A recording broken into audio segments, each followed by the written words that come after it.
Everybody, this is Stacy with Stacy's Organizing and Decorating for Life, or stacyforlife.com. So today we're going to talk about conflict and confrontation. Many people are afraid of conflict and confrontation. They think that conflict and confrontation is bad and that they're doing something bad, but actually conflict and confrontation is creative, innovative, and transformative. So those are things that we need for our growth and our betterment. And most of the time people won't change until there is a conflict. So here we go. There's the people that I spoke of that they either cower and avoid conflict and confrontation, or there's people that are always looking for conflict or confrontation, or they're, bullies, and they'll buck up to you with conflict and confrontation. And the idea is that we come to center on conflict and confrontation. And so how I would suggest in this video to how we get there is this person needs to know their validity. This person needs to be able to listen. So it's with those things that we can learn to better, communicate and come together to resolve a problem, to have a common problem taken care of. However, people get locked and loaded in being right or not, or one-sided, that nothing ever happens. This person over here can't get any word in to this person over here, so this person over here has to tell 10 friends, and they all tell them, you need to learn your validity. And this person over here is being bullying and bulldozing, so they don't see a problem with their actions, and that's how they learn to get what they want. So we all have to learn and to do better if we want better. So what I would suggest is this person learning their validity.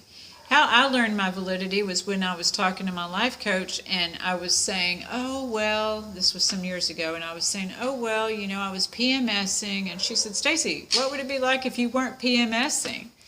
And what that meant was, would the problem still be a valid problem? Would it still be something that would bother me? And yes, might not be as intensely, but it would still bother me, because I would just shrink and second guess myself and question myself back then. And then the other time it would come around was that somebody told me I owed them some money. I talked to my sponsor because I knew that I did not owe this person some money, and my sponsor said, she affirmed it. You don't owe them any fucking money. So the next time they called me, I said, I don't owe you any money. And so they quit asking me for money. So things won't change until we face the situation.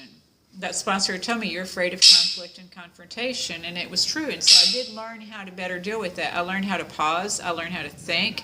I learned is this valid? Because we pick our battles, right?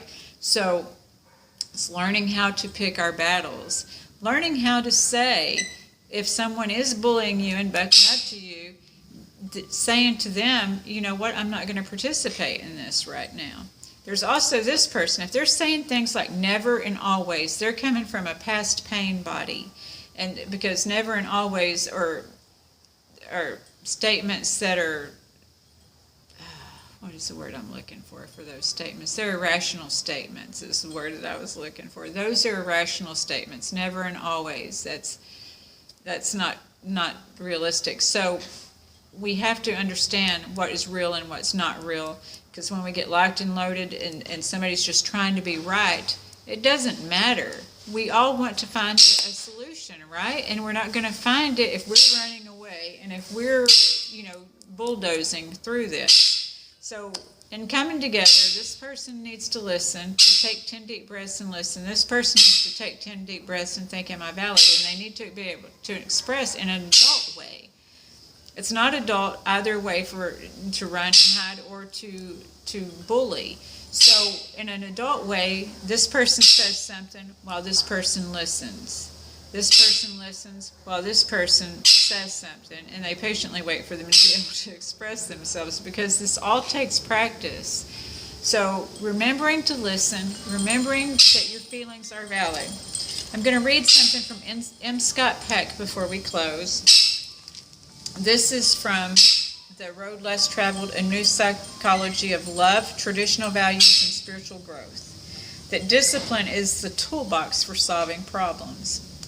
Peck's argument is based on the notion that most of us want to avoid problems. They are painful, and they often lead us to confront our humanity. They are frustrating, there are false starts, We lack consistent framework for improvement. They cause us to feel sad and lonely, things we'd rather avoid.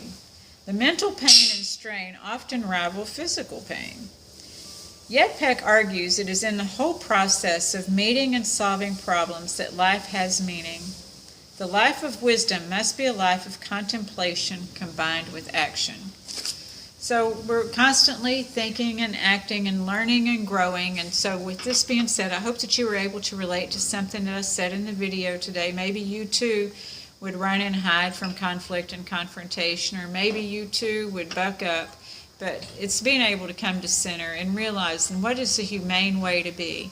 So I encourage you to have the words in your vocabulary, the validity, listening, humanity, those things. I hope that you can express those things in your dealings with each other this week, through the weekend, and to next week. And up until then, I look forward to hearing from you. If you have a comment you would like to put in the box below, or something that you would like me to talk about, or something that you would like to express, then please feel free to comment it below. And if you like this video, please like it. And if you haven't subscribed, please subscribe. With that all being said, I hope that you have a fabulous, fabulous weekend, and I look forward to seeing you next week.